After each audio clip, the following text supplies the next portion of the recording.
बंगाल में देखिए अब भाग्य जो है वो मतदाता तय कर रहा है। उन्हें ममता बनर्जी चाहिए या शुभेंदु अधिकारी चाहिए। अब ये पलड़ा किसका भारी रहेगा हम फिर दोहराते हैं कि ये तो 4 तारीख तय करेगा, लेकिन इन बयानों से जो असेसमेंट राहुल जी हम कर पा रहे हैं, शुरुआत जहां से हुई थी मुस्लिम मोहल्लों में बिल्कुल वन साइडेड दिखाई दे रही है तस्वीर। हिंदू मोहल्लों की बात करें, महिलाएं खुलकर परिवर्तन की बात कर रहे हैं, कई चुप भी रह जा रही हैं। उसके पीछे फियर फैक्टर भी हो सकता है या फिर वो अपना जनादेश नहीं बताना चाह रही। देखिए, जो पिछले 3 चुनाव देखें, 2 लोकसभा चुनाव देखें, 1 विधानसभा चुनाव देखें, 2019 के जो लोकसभा चुनाव था उसमें 105 असेंबली सेगमेंट जो थे वो टीएमसी ने जीते थे। उसके बाद 2021 का चुनाव आया जिसमें 123 जो असेंबली सेगमेंट्स हैं वो टीएमसी ने जीते, और 2024 में 115। ये इस फेज की मैं बात कर रहा हूँ, इस फेज में। तो देखिए, एडवांटेज तो टीएमसी है, लेकिन बीजेपी ने जिस तरह से इनरोड्स बनाए हैं अलग अलग जगह पे, चाहे वो नॉर्थ 24 परगना हो, चाहे वो हुगली हो, चाहे वो नादिया हो, चाहे वो ग्रेटर कोलकाता का भी इलाका हो, तो देखिए बीजेपी बहुत अच्छा फाइट कर रही है और बहुत जोरदार फाइट कर रही है वहाँ पर। ऐसे में क्या चीज़ें बदल जाएंगी? क्या महिलाएं जो हैं वो ममता बनर्जी की स्कीम्स को दरकिनार करके बीजेपी पे विश्वास करेंगी?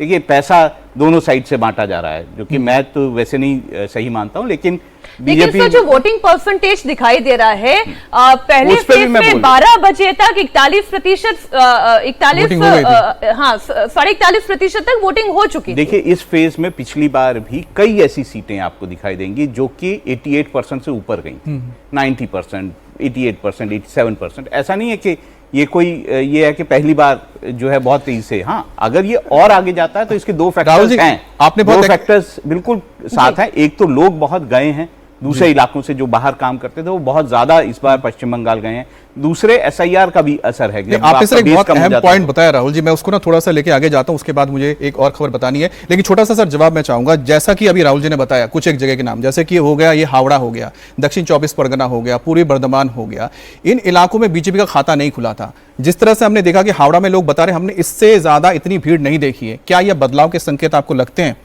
देखिए, वही हम पहले भी बात कर रहे थे, जो हमें कॉन्टेक्स्ट में देखिएगा तब आपको पता चलेगा। 13% अंतर है इस फेज में वोट में। ओवरऑल बीजेपी और ममता बनर्जी के वोट में 2021 में 10% का अंतर है। सेकेंड फेज में 13% का अंतर है। 39% ममता बनर्जी, 36% भारतीय जनता पार्टी, 13% का अंतर है इस फेज में।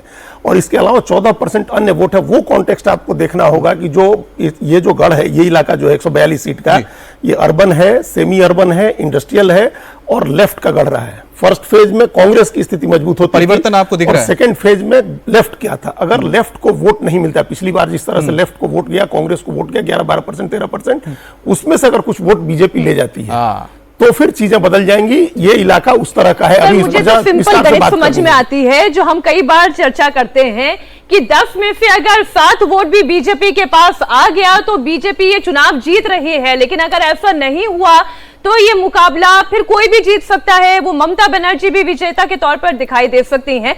बड़ी खबर नॉर्थ 24 परगना से है, जहां वोटिंग के दौरान खूब बवाल हुआ। वोटिंग के दौरान नॉर्थ 24 परगना में टीएमसी और बीजेपी के कार्यकर्ताओं में झड़प हो गई। ईवीएम में शिकायत के बाद दोनों दल के कार्यकर्ता आमने सामने आ गए, एक दूसरे के खिलाफ नारेबाजी भी हुई। केंद्रीय बलों ने हालात को सुधारा और अब वहां से जो हंगामा करने वाले चेहरे थे वो भी खदेड़े गए हैं और बहुत देर तक नारेबाजी होती रही। लेकिन कमोबेश अगर हम राजकुमार जी ये कहें कि 2021 की बात करें, 2011 की बात करें, उससे पहले की भी चुनाव की बात करें, उस मुकाबले इस बार शांति थोड़ी ज्यादा दिखाई दे रही है। थोड़ी नहीं, बहुत ज्यादा दिखाई दे रही है। अगर पुराना अतीत देख लें, 34 साल का लेफ्ट फ्रंट का और अभी 15 साल का ममता बनर्जी का, तो कोई चुनाव ऐसा नहीं है जिसमें बहुत बड़े पैमाने पर वायलेंस ना हुई।